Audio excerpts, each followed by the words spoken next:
plus grande gloire n'est pas de ne jamais tomber, mais de savoir se relever après chaque chute. Confucius.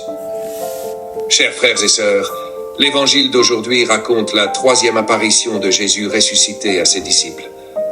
Jean le reconnaît et dit à Pierre, « C'est le Seigneur ».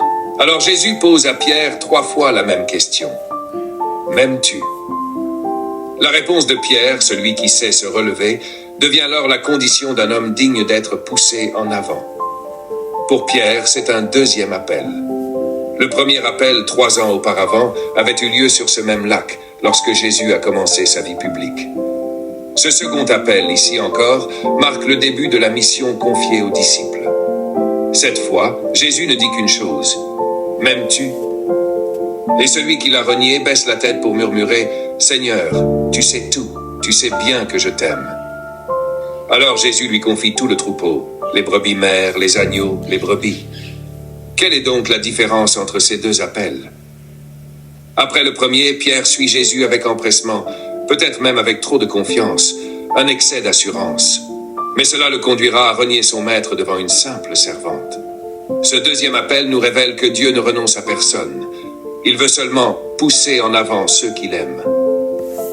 Qu'ils soient anges ou démons, lumière ou ténèbres, fortes ou faibles, passionnés ou indifférents, proches ou distants, doux ou amers, saints ou pécheurs, tout cela peut exister en un seul être humain.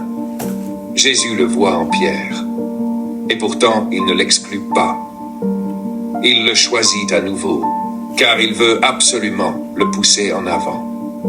En feuilletant l'Évangile, combien de fois voyons-nous Jésus pousser des personnes vers l'avant? Il pousse Zachée. « Descends vite, aujourd'hui je dois demeurer chez toi. » Il pousse Lévi à quitter son bureau de collecteur d'impôts. « Suis-moi. » Il pousse Nicodème, pharisien, à sortir de la nuit pour entrer dans la lumière.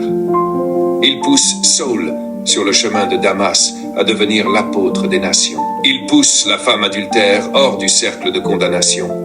Il pousse le bon larron jusqu'au royaume. Frères et sœurs, c'est le Seigneur. La présence du Christ ressuscité transforme tout.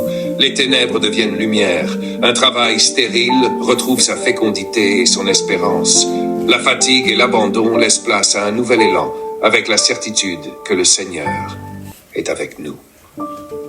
Aujourd'hui encore, Jésus nous appelle et nous demande à chacun, « M'aimes-tu » Allons-nous répondre avec empressement ou resterons-nous silencieux? Son amour en nous est-il toujours aussi ardent qu'au début, ou s'est-il refroidi? Sentons-nous comme Pierre, « Oh »